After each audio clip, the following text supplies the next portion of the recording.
नमस्कार, आप सभी का स्वागत है। आज हम political science second semester new education policy के तहत जो पेपर इंट्रोड्यूस हुआ है, Indian government and politics, Bharat सरकार और राजनीति, जिसका हम थर्ड यूनिट कर रहे हैं। इससे पहले हमने संसद के बारे में पढ़ा है। एज अ पॉलिटिकल इंस्टीट्यूशन, एक राजनीतिक संस्था के रूप में हमने संसद का अध्ययन करा। आज जो हम करने जा रहे हैं वो है न्यायपालिका, जुडिशरी।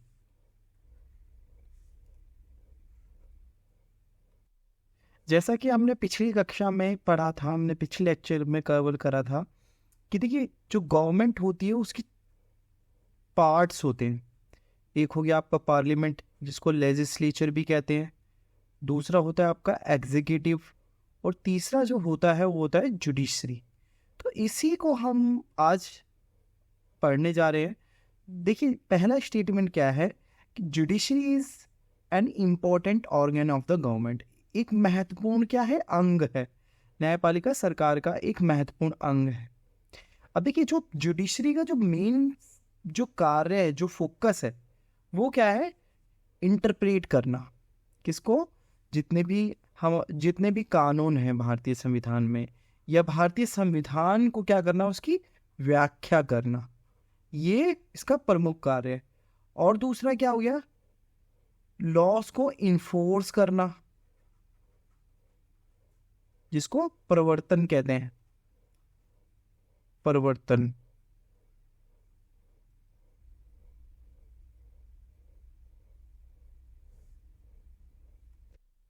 पर तो यहाँ पे हमें सबसे पहला काम क्या है कि लॉज को इंटरप्रेट करना। ये सबसे प्रमुख कार्य है न्यायपालिका। उसके बाद जितने भी विवाद हैं उनका निपटारा करना। तो एक तो हो गया आपका कि कानूनों की व्याख्या करना, पहला। और दूसरा है जितने भी डिस्प्यूट्स हैं, जितने भी विवाद हैं। विवाद किसके बीच में हो सकते हैं? सरकार और संसद के बीच में हो गए, सरकार और राज्य सरकार के बीच में हो गए, और भी अन्य मुद्दे। उन सब के ऊपर निपटारा करना, उन मुद्दों को, सब उन जितनी भी समस्याएं हैं उनका समाधान करना। आगे हम देखते हैं, it also imposes punishment for violation of law.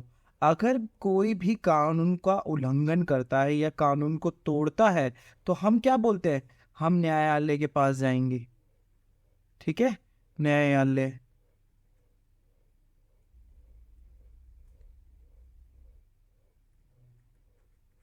और क्या बोलेंगे कि हम कोर्ट में चले जाएंगे। तो देखिए, यहाँ पे जो कोर्ट है वो क्या है, कोर्ट एक स्ट्रक्चर का नाम कहते हैं। ये एक बिल्डिंग है जहाँ पे एक तरह से कोर्ट को हम कह सकते हैं, ये संरचना है जहाँ पे न्याय का कार्य होता है। उसके बाद देखें तो भारत के अंदर जो सुप्रीम कोर्ट है, सर्वोच्च न्यायालय, वो सबसे उच्च स्तर पर आता है कानूनी न्यायिक व्यवस्था के अंतर्गत। तो सुप्रीम कोर्ट सबसे शीर्ष पे है। उसके बाद हाई कोर्ट्स हैं, यहाँ पे आपके हाई कोर्ट्स हो गए।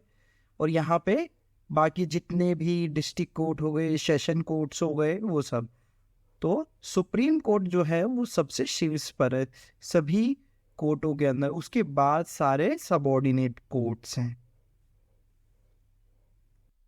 अब देखिए, भारत के प्रत्येक राज्य में ना अपनी एक कानूनी व्यवस्था है। अब देखिए, जो जुडिशियल सिस्टम है, जैसे every state has its judicial system, कि हर राज्य के पास क्या है, एक न्यायिक व्यवस्था है। अब देखिए, एक चीज़ यहाँ पे याद रखने वाला ये है कि जो न्यायिक व्यवस्था है भारत के अंदर, वो क्या है, सिंगल है। अब ये नहीं कि स्टेट कोर्ट्स हैं। जैसे अगर हम एग्जीक्यूटिव में देखें, कार्यपालिका में अगर देखें, तो केंद्र सरकार है, फिर राज्य सरकार है। ठीक है, और उसके बाद क्या है, पंचायत से। ठीक है, मगर जो जुडिशरी है वो क्या है, सिंगल है।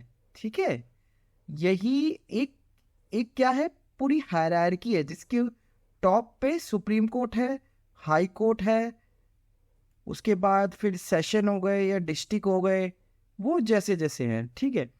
तो यहाँ पे हमें ये समझना है कि हर राज्य के पास क्या है, एक न्यायिक प्रणाली है। अब देखिए, जो न्यायिक प्रणाली है वो दो रूप से आपको मदद करेगी। एक तो क्या करेगी, गवर्नमेंट को मदद करेगी, दूसरा क्या है, जो सिटीजन्स हैं, सिटीजन, या ज़्यादा अच्छा वर्ड है पीपल, ठीक है, उनको प्रोटेक्ट करेगी, ठीक है। आ, किस लिए? क्योंकि जो लोग हैं वो अपनी आज़ादी से, भय मुक्ता से जीवन यापन कर सके। और गवर्नमेंट को कैसे, कि देखो गवर्नमेंट का तो थर्ड ऑर्गन ही जुडिशरी है ना। अब आगे देखिए, ये देखिए जो जुडिशरी है वो जितने भी लोगों की डेली समस्याएं होती है, जो सामान्य लोगों की समस्या होती है, जैसे प्रॉपर्टी राइट को लेकर, डाइवोर्स को लेकर, और भी अन्य जितने भी चाइल्ड कस्टडी हो गया, किसी भी तरीके के जितने भी लीगल जो केसेस होते हैं, जितने भी पारिवारिक केसेस होते हैं, उन सब के ऊपर भी अपनी सेंसिटिविटी एंड अंडरस्टैंडिंग के द्वारा ही ये निर्णय लेती है और फैसले देती है, ठीक है। तो यहाँ पे ये सिटीजन कैसे अपने आप को फ्रीली रह पाए, स्वतंत्र रूप से अपना जीवन यापन कर सके। दूसरा, गवर्नमेंट को ये बताए कि हाँ ये लॉज है, ये कॉन्स्टिट्यूशन के अंतर्गत आता है, ये कॉन्स्टिट्यूशन द्वारा प्रस्तावित है, और कहाँ तक राज्य सरकार कानून बना सकती है। किसी लॉ को इंटरप्रेट करना है तो आपको जुडिशरी की सहायता लेनी पड़ेगी। आप सभी एक चीज सुना होगा आपने जो पहली स्लाइड में, कि देखिए जो प्राइमरी ड्यूटी जो हमने बताया था, कानूनों की व्याख्या करना। अब आप कहेंगे कि सर कानून जो होते हैं वो तो कानून तो लिखे हुए हैं, कोई भी उसकी इंटरप्रिटेशन, कोई भी उसे पढ़ के वैसे ही समझ लेगा, नहीं। देखिए, जो आज का जो मॉडर्न जो कॉन्स्टिट्यूशन है, जो मॉडर्न जो लिखावट है, वो बहुत क्या है, एकदम स्पष्ट नहीं है। उसको समझना पड़ेगा, उसको इंटरप्रेट करना पड़ेगा। अगर उसका जो मीनिंग है, जो संविधान निर्माता ने जो मीनिंग रखा है, वो नहीं निकल रहा है, तो यहाँ पे जो जुडिशरी का जो रोल है वो महत्वपूर्ण हो जाता है, कि जो मीनिंग है वो सेम निकले। कि जैसे फॉर एग्जांपल, एक अगर मैं ले कोई स्टेटमेंट, कि देखिए जो फंडामेंटल राइट्स हैं, फंडामेंटल राइट्स ये किसको मिले हुए हैं, सिटीजन्स को मिले हुए हैं, ठीक है। किसको मिले हुए हैं, फंडामेंटल राइट्स मतलब मौलिक अधिकार किसको मिले हुए हैं, सिटीजन्स को। और कुछ फंडामेंटल राइट्स पीपल को मिले हुए हैं, ठीक है। तो ये जो सिटीजन और पीपल के बीच का डिफरेंस है, ये टेक्निकल पॉइंट है। और जो भी फंडामेंटल राइट्स हो गया, उसको इंटरप्रेट कौन करेगा, जुडिशरी इंटरप्रेट करेगी। तो यहां पे ये मतलब है कि इंटरप्रेट करना, सही मैनर में इंटरप्रेट करना, ये प्रमुखता से कार्य जुडिशरी का है या जुडिशियल सिस्टम का है। आगे हम judiciary as a political institution, न्यायपालिका एक राजनीतिक संरचना या संस्था के रूप में अगर हम देखें, तो उसकी जो महत्वता है, वो सबसे पहली जो प्रमुख महत्वता क्या है, कि संविधान की व्याख्या। देखिए संविधान की व्याख्या, देखिए जुडिशरी के माध्यम से ही हम ये डिसाइड करते हैं कि इस देश का कानून क्या है, या इस देश के कानून का जो निर्धारण है वो कौन करता है, न्यायपालिका करती है।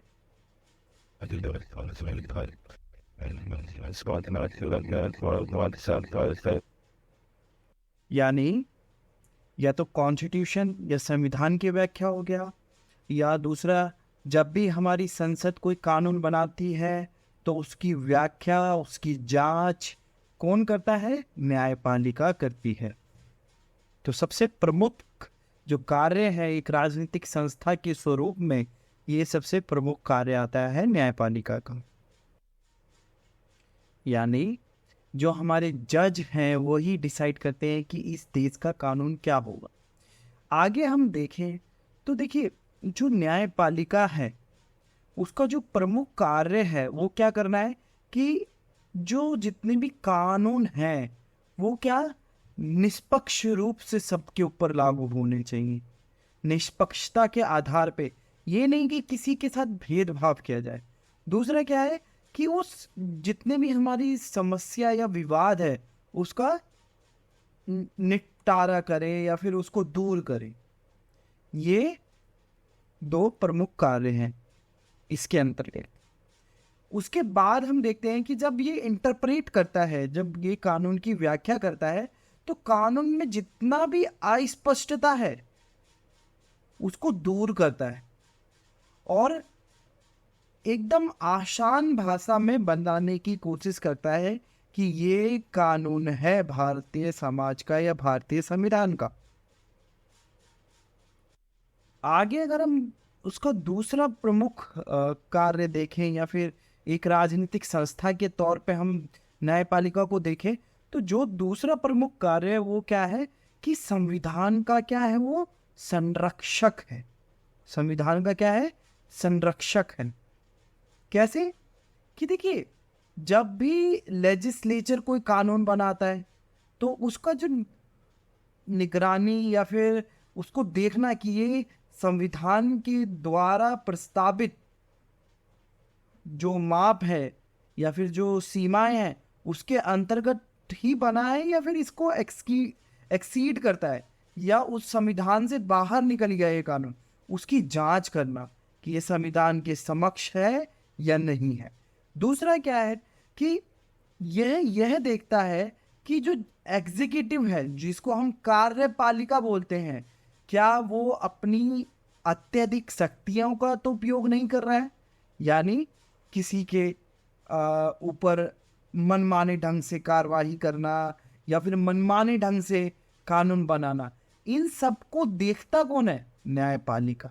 और न्यायपालिका अपने आप में एक राजनीतिक संस्था महत्वपूर्ण हो जाती है जब हम लोकतंत्र में हो, फेडरलिज्म में हो यानी संघवाद में हो, तो जो न्यायपालिका है एक राजनीतिक संस्था के रूप में बहुत महत्वपूर्ण हो जाता है, इसकी महत्वता बहुत बढ़ जाती। ये देखिए क्या है कि हम न्यायिक अंग के बिना राज्य की कल संकल्पना ही नहीं कर सकते। तो यानी जो न्यायपालिका है एक संस्था के रूप में क्या हो गया, ये बहुत या अति आवश्यक है किसी भी लोकतांत्रिक समाज के लिए या फिर किसी भी संघात्मक व्यवस्था के लिए। इसी में क्या लिखा हुआ है, न्यायपालिका न केवल संविधान की व्याख्या करती है बल्कि इसके संरक्षण के रूप में भी कार्य करती है, जिसे बोलते हैं गार्डियन ऑफ कॉन्स्टिट्यूशन। आगे हम जो तीसरा जो महत्व है, जो सिग्निफिकेंस है, वो है protector of rights and liberties of citizens. देखिए, एक जेम्स ब्राइस हैं, उनका एक कथन है, there is no better test of excellence of a government than efficiency of judicial system. इसका अर्थ यह है कि देखिए कि हम जो सरकार है उसकी दक्षता सबसे महत्वपूर्ण है। अगर हमें किसी सरकार का परीक्षण करना है, किसी सरकार को देखना है, तो हमें ये देखना होगा कि उस सरकार के अंदर जो न्यायपालिका है वो किस तरीके से कार्य कर पा रही है, क्या वो स्वतंत्र होकर कार्य कर पा रही है, वो अपने कार्य को पूर्ण करने में सक्षम है या नहीं है। क्यों?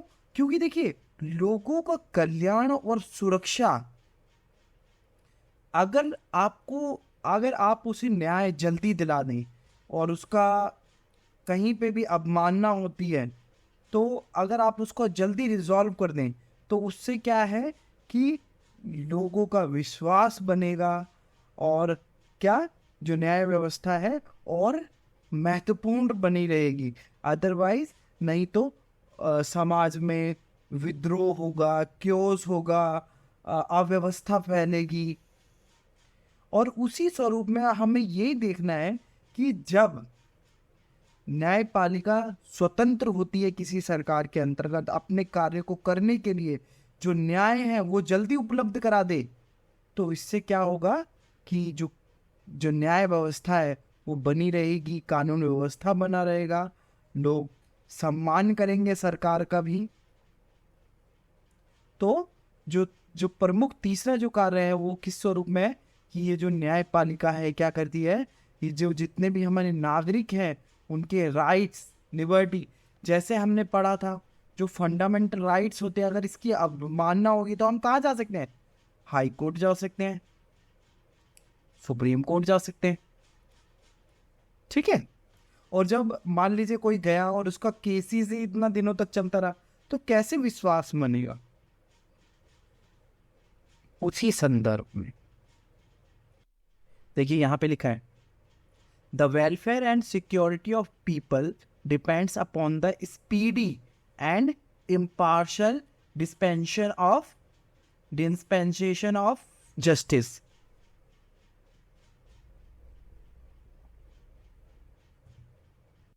यानी लोगों का कल्याण और सुरक्षा, लोगों का कल्याण और उसकी सुरक्षा न्याय के त्वरित और निष्पक्ष वितरण पर निर्भर करती है। तो जो लोगों का जो कल्याण है और उनकी सुरक्षा किसके ऊपर निर्भर करती है कि उनको जल्द से जल्द, जिसे बोलते हैं स्पीडी, जल्द से जल्द त्वरित न्याय मिल सके। उसी पे लोगों का कल्याण और उसकी सुरक्षा निर्भर होती है। और जो न्यायपालिका है वो यही कार्य करती है कि जो कोर्ट्स हैं, जो न्यायपालिका है वो यही करती है कि जल्दी से जल्दी लोगों को न्याय मिले और ईमानदारी निष्पक्षता से न्याय मिले, सब समान हो कानून के समक्ष। हमने पढ़ा था कि सभी व्यक्ति क्या होते हैं? समान होते हैं। हम देखते हैं कि जो न्यायपालिका का जो तीसरा महत्वपूर्ण कार्य यह है कि जितने भी नागरिक हैं उनके अधिकार और उनकी स्वतंत्रता को बचाना या उनको प्रोटेक्ट करना या संरक्षण करना। आगे जो चौथा महत्वपूर्ण कार्य है या फिर जो महत्व है, प्रोटेक्टर या फिर प्रोटेक्ट्स फेडरल स्ट्रक्चर या प्रोटेक्टर ऑफ फेडरलिज्म। देखिए यहाँ पे ये समझना है कि जब हमने फेडरलिज्म वाला टॉपिक जो करा था तो उसके अंदर हमने देखा था कि जो फेडरेटिंग यूनिट्स हैं उनके बीच में अगर डिस्प्यूट होगा तो एक स्ट्रॉन्ग एंड इंडिपेंडेंट जुडिशरी होनी चाहिए। इन फेडरेटिंग यूनिट्स को जो जो समस्या है, जो प्रॉब्लम है, जो इशू है, जो क्लासेस है, जो कन्फ्लिक्ट है, उसको रिजॉल्व करने के लिए। तो वहीं पे देखिए जो भारत है वो क्या है? यूनियन ऑफ स्टेट्स है, ठीक है, यूनियन ऑफ स्टेट्स। हमने फेडरलिज्म एज अ वर्ड तो यूज नहीं करा, मगर एक हम बोलते हैं कि जो भारत की जो व्यवस्था वो भी एक फेडरल है जिसमें सेंटर स्ट्रांग है, ठीक है। वहीं पे हम देखें तो जो जुडिशरी है वो इस फेडरल स्ट्रक्चर को बनाए रखने में महत्वपूर्ण भूमिका निभाता है। कैसे? कि देखिए हमने कई बार देखा है सेंटर और स्टेट्स के बीच में विवाद रहता है, केंद्र सरकार और राज्य की सरकार के बीच में, और राज्य सरकार के बीच में भी विवाद रहता है। बहुत सारे राज्य जिनकी सीमाएं मिलती हैं उनके बीच में भी विवाद रहता है। किसी भी तरीके का विवाद हो सकता है, वो फिजिकल विवाद हो सकता है कि नदियों का बंटवारा या फिर कोई भी माउंटेन या फिर कोई भूमि को लेकर। तो इन सब का निपटारा करने के लिए किसकी जरूरत है? एक इंडिपेंडेंट एंड स्ट्रॉन्ग जुडिशरी की जरूरत है। और आगे हम देखें ये सारा कार्य होने के बाद हम देखें कि देखिए the judiciary with its power of judicial review. Judicial review का मतलब यहाँ है कि ये चेक करता है कि ये कानून ठीक है या नहीं है, ये संविधान के अंतर्गत आता है या नहीं आता, या फिर जो आर्बिट्री मैनर में कोई जो सरकार है उसने कार्य तो नहीं करा अपने मनमाने ढंग से, उन सबको चेक करता है एक तरीके से। और ये फेडरल स्ट्रक्चर को बनाए रखने में भी एक महत्वपूर्ण भूमिका निभाता है। जैसे protects federal structure. Fourth point. आगे जो हम पांचवा महत्व देखें या फिर जो सिग्निफिकेंस देखें तो उसमें है कस्टोडियन ऑफ डेमोक्रेसी, कि लोकतंत्र का संरक्षक। अब देखिए, लोकतंत्र का मतलब ये है कि देखिए, नो डाउट डेमोक्रेसी का मतलब ये होता है मेजॉरिटी रूल, ठीक है, जो मेजॉरिटी होगी वो रूल करेगी। मगर लोकतंत्र के अंदर ये नहीं कि माइनॉरिटी को एकदम साइड कर दिया जाता है, उसको भी देखा जाता है, उसके भी व्यू पॉइंट को, मगर वो स्मॉल मैनर में होता है। तो वहीं पे अगर किसी भी डेमोक्रेसी को सक्सेसफुल होना है तो ये माइनॉरिटी को साथ लेके चलना पड़ेगा और सभी को। अब देखिए, डेमोक्रेसी वर्ड आया तो इलेक्शन वर्ड आ गया, इलेक्शन में सभी को वोट। तो जो राइट्स हैं, जो डेमोक्रेसी के अंदर, जो डेमोक्रेसी जो वादा करता है, लोकतंत्र क्या वादा करता है? अधिकार और स्वतंत्रता की वादा करता है। किसको? सिटीजन्स को। वो बनाए रखने के लिए जुडिशरी एक महत्वपूर्ण हो जाता है। कि आपने देखा कि लोगों के अधिकारों का अगर हनन होगा या कोई माइनॉरिटी है उसके अधिकारों का हनन होगा तो किसके पास जाएगा? न्यायालय के समक्ष जाएगा। तो इसीलिए कस्टोडियन डेमोक्रेसी को बनाए रखने के लिए भी महत्वपूर्ण हो जाता है जुडिशरी।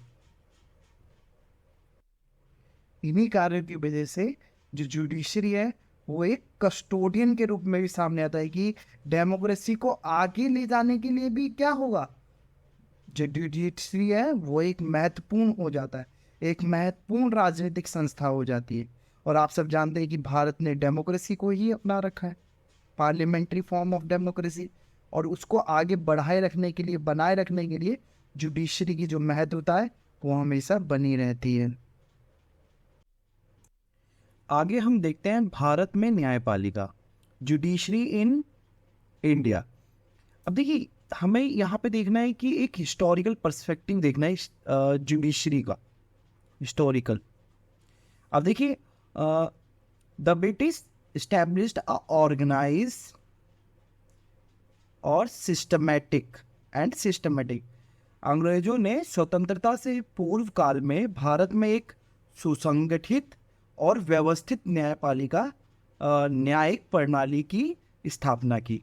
तो ये जो अभी का जो जुडिशरी जो है, जो हम देख रहे हैं, जो स्ट्रक्चर देख रहे हैं, उसका रेफरेंस कहाँ से मिलता है? ये हमें मिलता है अंग्रेजों के द्वारा, क्योंकि वो ही सबसे पहले लेके आए ये ऑर्गेनाइज और सिस्टमैटिक, दोनों में, सुसंगठित और व्यवस्थित। उसके बाद देखते हैं कि जो आप सबने पढ़ा होगा गवर्नमेंट ऑफ इंडिया एक्ट 1995। अब देखिए, जो गवर्नमेंट ऑफ इंडिया एक्ट है ना, ये बहुत इंपॉर्टेंट है। आज भी, वर्तमान में भी बहुत सारे ऐसे अधिनियम हैं, एक्ट्स हैं, जो स्ट्रक्चर है, जो आज भी स्वतंत्र भारत में आज भी फॉलो हो रहा है। ठीक है, उसका प्रारूप अलग हो चुका है। पहले वो अंग्रेजों को फैसिलिटेट करने के लिए थे, अब वो किसको? इंडिया की ग्रोथ को फैसिलिटेट करने के लिए। तो वहीं देखिए, 1935 से पहले अंग्रेजों ने जो हाई कोर्ट्स है, कलकत्ता, बम्बई, मद्रास प्रांतों और बाद में लाहौर जैसे प्रांतों में स्थापित किया, जिसमें इलाहाबाद आ गया, पटना आ गया और रंगून आ गया। उसके बाद जो 1935 का जो गवर्नमेंट ऑफ इंडिया एक्ट है, उसने क्या करा? एक फेडरल कोर्ट को क्रिएट करा। फेडरल कोर्ट यानी एक तरीके का supreme court for entire country, पूरे भारत के लिए एक फेडरल कोर्ट की स्थापना करी। ठीक है, तो ये रेफरेंस पॉइंट है आपका सुप्रीम कोर्ट का और जुडिशरी इन इंडिया का। अब आगे हम देखते हैं, देखिए, भारतीय न्यायिक प्रणाली की दो महत्वपूर्ण विशेषताएं। सबसे पहली जो विशेषता है, द इंटीग्रेटेड जुडिशियल सिस्टम, एकीकृत न्याय प्रणाली। आप सबने देखा होगा कि जो न्याय प्रणाली है, जो न्यायपालिका है भारत में, क्या है? एकीकृत है। इस तरीके से अगर आप देखना चाहें, ठीक है, टॉप पे क्या है? सुप्रीम कोर्ट है, ठीक है, हाई कोर्ट है, डिस्ट्रिक्ट हो गया, सेशन हो गया, और भी, ठीक है। तो क्या है? इंटीग्रेटेड है, एकीकृत है, कोई ये अलग नहीं है, ठीक है, ये एक दूसरे से जुड़ी हुई है। ठीक है, ये सब एक दूसरे से जुड़े हुए हैं। और जो दूसरा महत्वपूर्ण पॉइंट है, जो आयाम है, वो है independence of judiciary, independence of the judiciary, न्यायपालिका की स्वतंत्रता। ये सबसे महत्वपूर्ण है। देखिए, हमारे यहाँ पे सेपरेशन ऑफ पावर है, सेपरेशन ऑफ पावर कि जो सरकार के जो अंग हैं, जो गवर्नमेंट है, जो सरकार है, उसके 3 अंग हैं। एक तो कार्यपालिका जिसको हम एग्जीक्यूटिव कहते हैं, दूसरा है लेजिस्लेचर जिसे हम संसद या पार्लियामेंट कहते हैं, और तीसरा है जुडिशरी। ये तीनों आपस में अपना अपना काम करते रहे, कोई एक दूसरे के काम में इंटरफेयर ना करे। उसी को चिन्हित करते हुए जो हमारा जो दूसरा जो फीचर है, जो महत्वपूर्ण विशेषता है, वो यह है कि न्यायपालिका की स्वतंत्रता। और आप देखेंगे कि जो न्यायपालिका है, जिसका आप अगर रिक्रूटमेंट प्रोसेस भी देखेंगे तो बहुत अलग है। मतलब आप ये देखेंगे कि पॉलिटिकल क्लचेस से, जो राजनीतिक चंगुल से बहुत काफी हद तक दूर है। अगर ये दूर नहीं होगा तो हमारा जो फेडरल सिस्टम है, डेमोक्रेसी है, सिविलियन राइट्स है, वो खतरे में होंगे। तो ये महत्वपूर्ण पॉइंट है, इंडिपेंडेंस ऑफ द जुडिशरी। इसको प्लीज हाईलाइट करके लिखिएगा आप सब अपने आंसर्स में। उसी को देखिए, यहाँ पे लिखा हुआ है भारतीय राजनीतिक व्यवस्था में, मतलब इंडियन पॉलिटिकल सिस्टम में संघीय ढांचे की रक्षा, संघीय ढांचे की रक्षा, राष्ट्र की एकता, अखंडता, संविधान की रक्षा और लोगों के मौलिक अधिकार स्वतंत्रता के लिए ये दोनों प्रणालियां महत्वपूर्ण है। कौन सी है? ये दोनों। पहले तो एकीकृत न्यायपालिका और दूसरा है इंडिपेंडेंस ऑफ जुडिशरी, न्यायपालिका की स्वतंत्रता। अब देखिए, जो इंडिपेंडेंट एंड इम्पार्शियल जो जुडिशरी है, वो किस चीज को निर्धारित करती है? यानी एक स्वतंत्र और निष्पक्ष न्यायपालिका यह सुनिश्चित करती है कि जो संघीय सरकार, मतलब सेंट्रल गवर्नमेंट और स्टेट गवर्नमेंट, ये दोनों क्या करें? अपनी बाउंड्रीज में काम करें। ये अपनी सीमाओं को ना पार करें, लक्ष्मण जो रेखा है उसको पार ना करें, अपने यदि संविधान के दायरे में काम करें।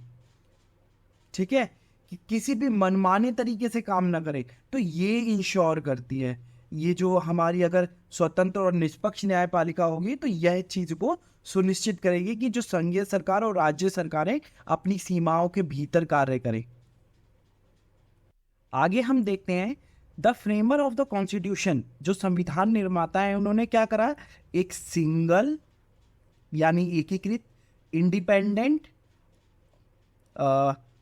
स्वतंत्र और इंटीग्रेटेड एंड इम्पार्शियल, मतलब एक एकल प्रणाली, इंटीग्रेटेड जो जुड़ी हुई है आपस में, ठीक है, इंडिपेंडेंट स्वतंत्र, ऐसे न्यायिक व्यवस्था की है जिससे कि जो सामाजिक सद्भाव है वो बना रहे। तो जो हमारे जो संविधान निर्माता थे, उन्होंने क्या सोचा? एकल, स्वतंत्र, एकीकृत और निष्पक्ष न्यायपालिका का प्रावधान किया।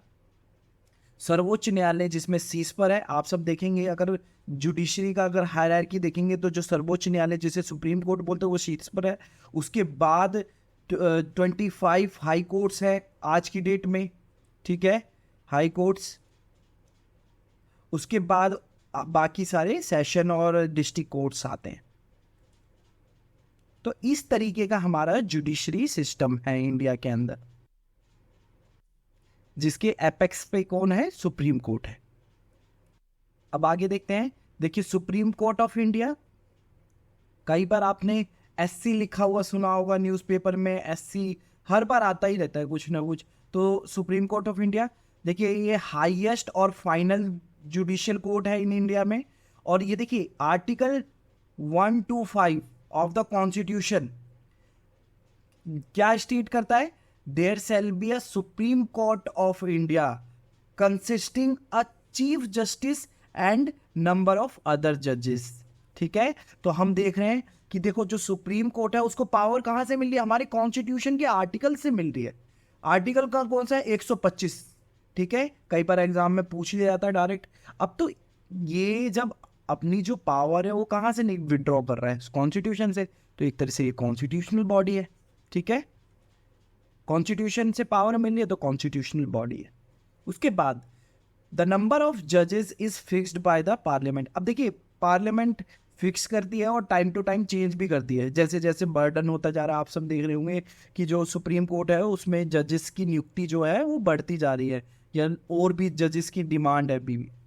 उसके बाद देखिए the original strength of supreme court was 7, मतलब जो शुरू में तो ये था कि 7 थे, ठीक है, इंक्लूडिंग चीफ जस्टिस। और आज की डेट में, तो आज की डेट में अगर हम देखें, जो मैंने अभी चेंज करा है, 33 जजेस है और एक चीफ जस्टिस है, ठीक है। The supreme court came into existence on 26 जनवरी 1950, ठीक है। इससे पहले उसे फेडरल कोर्ट बोला जाता था, क्योंकि हमने जैसे अपना संविधान लागू करा तो नाम चेंज कर दिया, फेडरल कोर्ट की जगह हमने सुप्रीम कोर्ट यूज करा वर्ड। तो इसका अस्तित्व कब आया? 26 जनवरी 1950, संविधान लागू होते ही। अब हम जो सुप्रीम कोर्ट है उसकी शक्ति और कार्य के ऊपर एक बार हम चर्चा करते हैं, क्योंकि देखिए एक पॉलिटिकल इंस्टीट्यूशन के होने के नाते इसकी कुछ शक्तियां हैं, कुछ कार्य हैं, कुछ दायित्व हैं, उनको देख लेते हैं। सर्वोच्च न्यायालय की शक्तियां इस प्रकार हम सूचीबद्ध कर सकते हैं। देखिए हम 3 कैटेगरीज में बांट सकते हैं, ठीक है। हम जो सुप्रीम कोर्ट की जो शक्तियां हैं उसके जो कार्य हैं उसको हम 3 श्रेणियों में, पहला क्या है? ओरिजिनल ज्यूरिडिक्शन, जिसको हिंदी में बोलते हैं मूल अधिकार क्षेत्र, जो उसका एकदम प्रमुख कार्य है, एक तरीके से ये करना ही करना उसका प्रमुख कार्य है। उसके बाद आता है एपेलेट ज्यूरिडिक्शन, मतलब अपीलीय अधिकार क्षेत्र, अपीलीय अधिकार क्षेत्र। और जो तीसरा है वो है एडवाइजरी ज्यूरिडिक्शन। आप सबने कई बार देखा होगा कि जो प्रेसिडेंट हैं भारत के, वो कई बार सलाह लेते हैं सुप्रीम कोर्ट से, ठीक है। तो ये भी एक कार्य में हम शामिल कर सकते हैं, एक श्रेणी बना सकते हैं। तो सलाहकार अधिकार क्षेत्र या क्षेत्राधिकार, ठीक है। आगे हम इसको डिटेल में देखते हैं। अब देखिए जो पहला जो था, जो मूल क्षेत्राधिकार था या मूल अधिकार क्षेत्र था, उसमें सिंपल सा ये है कि जो सुप्रीम कोर्ट है, जो सुप्रीम कोर्ट ऑफ इंडिया है, उसका जो सबसे मेन जो कार्य है, जो प्रमुख कार्य है, वो ये है कि वो सेंटर और स्टेट के बीच में जितना भी डिस्प्यूट है, जो विवाद है central government and state government. अभी अगर दिल्ली का कॉन्टेक्स्ट देखोगे तो सेंटर और स्टेट, दिल्ली स्टेट में प्रॉब्लम चल रहा है ना, एलजी वर्सेस सीएम का एक चल ही रहा है कॉन्फ्लिक्ट, ठीक है, सीएम का।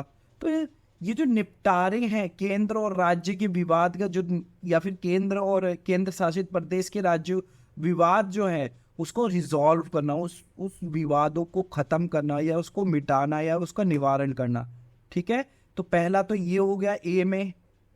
उसके बाद है इंटर स्टेट डिस्प्यूट। अब देखिए जरूरी नहीं कि हर बार आपका केंद्र और राज्य से ही लड़ाई होगी एक तरीके से, ठीक है। हो सकता है कि राज्य और राज्य के बीच में हो, ठीक है, राज्य और राज्य के बीच में हो, जैसे कर्नाटक केरल के बीच में हो सकता है, ठीक है, आंध्र प्रदेश तमिलनाडु के बीच में हो सकता है, बिहार झारखंड, बिहार उत्तर प्रदेश। तो राज्य राज्य के बीच में भी इंटर स्टेट डिस्प्यूट, इसको भी कौन रिजॉल्व करेगा? Supreme court of India. और ये कौन से ज्यूरिडिक्शन में आता है? ओरिजिनल ज्यूरिडिक्शन में आता है, मूल अधिकार क्षेत्र या मूल क्षेत्राधिकार। उसके बाद हम देखते हैं तीसरा, disputes related to fundamental rights. हमने पढ़ा था कि जो फंडामेंटल राइट्स का जो गार्डियन है वो कौन है? सुप्रीम कोर्ट ऑफ इंडिया है। अगर हमारा जो फंडामेंटल राइट्स में कुछ भी अवहेलना होती है तो हम उसके लिए सुप्रीम कोर्ट या हाई कोर्ट जा सकते हैं। तो ये जो 3 क्षेत्र हैं इसको याद कर लीजिए, fundamental rights, inter state and centre state dispute. ये तीनों को आप याद रखिए। केंद्र राज्य विवाद, अंतरराज्यीय विवाद, मौलिक अधिकार से संबंधित विवाद। जो आपको ये मैंने पहले भी कराया था जब डीपीएसपी करवा रहा था, फंडामेंटल राइट्स करा रहा था, कि जो आर्टिकल 32 है जो सुप्रीम कोर्ट ऑफ इंडिया को एम्पावर्ड करता है टू प्रोटेक्ट फंडामेंटल राइट्स। किससे? वो ऑर्डर या रिट्स इशू कर सकता है। ठीक है, अगर फंडामेंटल का राइट्स का, अगर मौलिक अधिकार का आपका हनन या उल्लंघन होता है तो नागरिक अदालत का दरवाजा खटखटा सकते हैं, क्योंकि ये अधिकार न्यायोचित है। मतलब हम न्यायालय के समक्ष जा सकते हैं अगर हमारे मौलिक अधिकार में थोड़ा सा भी फेरबदल होता है या फिर उसकी अवहेलना होती है, अवमानना होती है, उल्लंघन होता है तो। और सुप्रीम कोर्ट ऑफ इंडिया के पास क्या है आर्टिकल 32 से, कि वो रिट्स या ऑर्डर्स जारी कर सकता है। हमने रिट्स के बारे में पढ़ा है, जो फंडामेंटल राइट्स वाला जो लेक्चर है उसमें है अवेलेबल। 5 तरीके के रिट्स हैं, वो आप देख लीजिएगा उस पर लेक्चर में जाके। उसके बाद हम देखें case related to the constitution. अगर कॉन्स्टिट्यूशन से भी कोई केस संबंधित होगा, उसकी व्याख्या से कुछ संबंधित होगा। देखिए हमने लेक्चर की शुरुआती यही करी थी कि जो जुडिशरी है वो इंटरप्रेट करता है कॉन्स्टिट्यूशन को, लॉज को इंटरप्रेट करता है, और उसका जो व्याख्या है वो अंतिम होता है। ठीक है, तो अगर कोई केस रिलेटेड है किससे, कॉन्स्टिट्यूशन से, तो supreme court is the final interpreter of the constitution. ठीक है, और जितना भी केसेस होगा वो रिजॉल्व करा जाएगा इसके द्वारा, सुप्रीम कोर्ट ऑफ इंडिया के द्वारा। और उसके बाद हम देखते हैं कॉन्स्टिट्यूशनल वैलिडिटी ऑफ लॉ, कि अगर कार्यपालिका जिसे या जो लेजिस्लेचर है कोई कानून बना देती है तो उसकी वैलिडिटी को चेक करने का भी अधिकार किसके पास है, जुडिशरी के पास है, यानी सुप्रीम कोर्ट ऑफ इंडिया के पास है।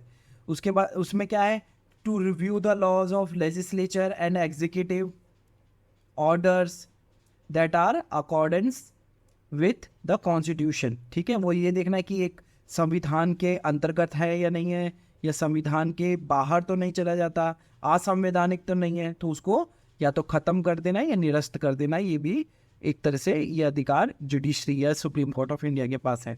उसके बाद क्या है कि it decides the disputes relating to the election of the constitution. अगर election of the president and vice president, कि अगर हमारे प्रेसिडेंट और वाइस प्रेसिडेंट के चुनाव संबंधी कोई विवाद होगा तो supreme court of India intervene कर सकता है, इसको रिजॉल्व कर सकता है। आगे जो अंतिम है, it also hears the cases related to the dissolution of state legislative assembly. अगर हम कोई भी, हम सब ने पढ़ा है आर्टिकल कौन सा था इसमें, आर्टिकल 356। अगर जो राज्य सरकार या विधानसभाओं का अगर विघटन होता है उस समय उस संबंधी मामलों में भी जो सुप्रीम कोर्ट ऑफ इंडिया उसमें हियरिंग कर सकता है, उसको सुन सकता है। आगे हम दूसरा देखते हैं, अपील न्यायिक क्षेत्र यानी अपेलेट ज्यूरिडिक्शन। देखिए supreme court of India highest court of India है। ठीक है, वो रिजॉल्व करता है, चाहे आपका केसेस कॉन्स्टिट्यूशनल हो, सिविल हो, क्रिमिनल मैटर्स हो, ये सभी मुद्दों पर अपनी हियरिंग्स, मतलब एक तरह से अंतिम कोर्ट है, तो उस पर जजमेंट दे सकता है। और जो उच्च न्यायालय है उनको भी ये अपील करने के लिए मतलब विशेषाधिकार देता है कि वहाँ से अगर आपको न्याय नहीं मिलता तो आप सुप्रीम कोर्ट ऑफ इंडिया के पास भी जा सकते हैं।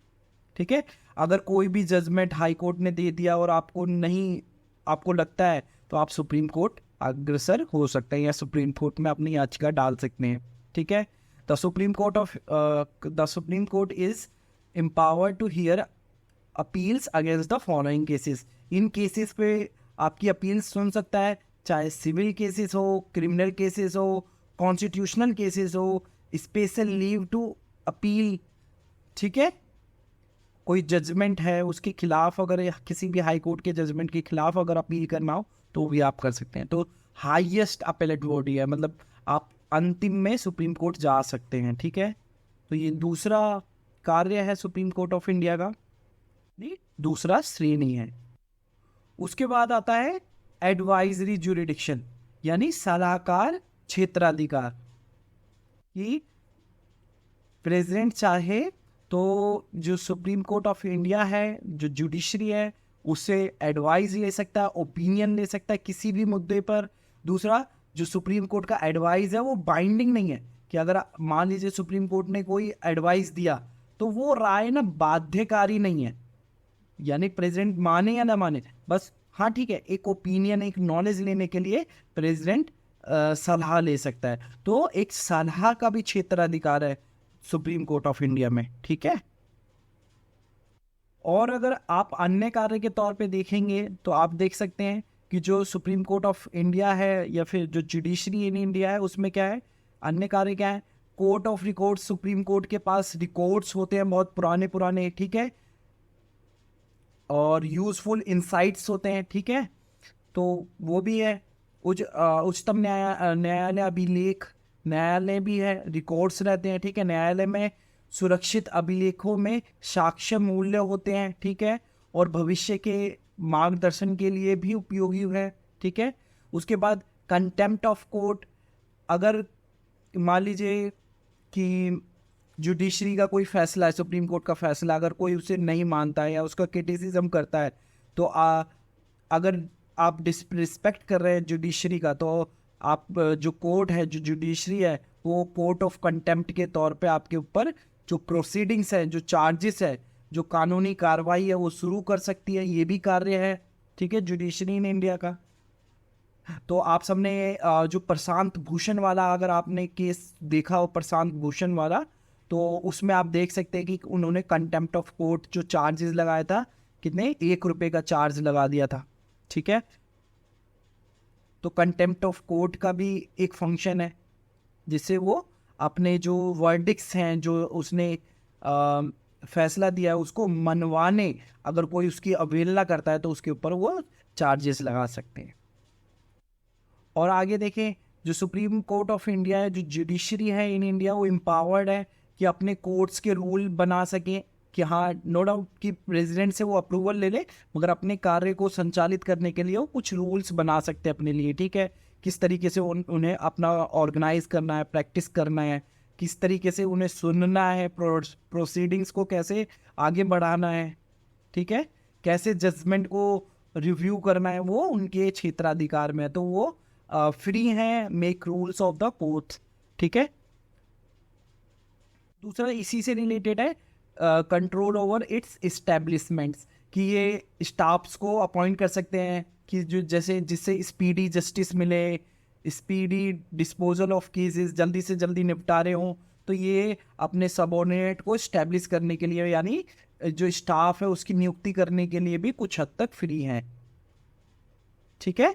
तो ये सब हम देखें, और ये हमने समझा कि जो हमारा थर्ड यूनिट था, judiciary as a political institution, हमने देखा कि बहुत महत्वपूर्ण है, क्योंकि उसके फंक्शन ही अगर आप देखेंगे जो पूरे लेक्चर में है, उन फंक्शन से ये एक राजनीतिक जो संस्था है बहुत महत्वपूर्ण हो जाती है, लोकतंत्र के लिए, संघात्मक के लिए, मानव अधिकार के लिए, नागरिकों के अधिकार के लिए एक महत्वपूर्ण संस्था बनकर उभरती है। यहीं पे मैं अपना लेक्चर समाप्त करता हूँ। अगर आपको अच्छा लगा तो प्लीज़ लाइक करिएगा, कमेंट करिएगा, अगर कोई सजेशन हो तो आप दे सकते हैं। बहुत बहुत धन्यवाद।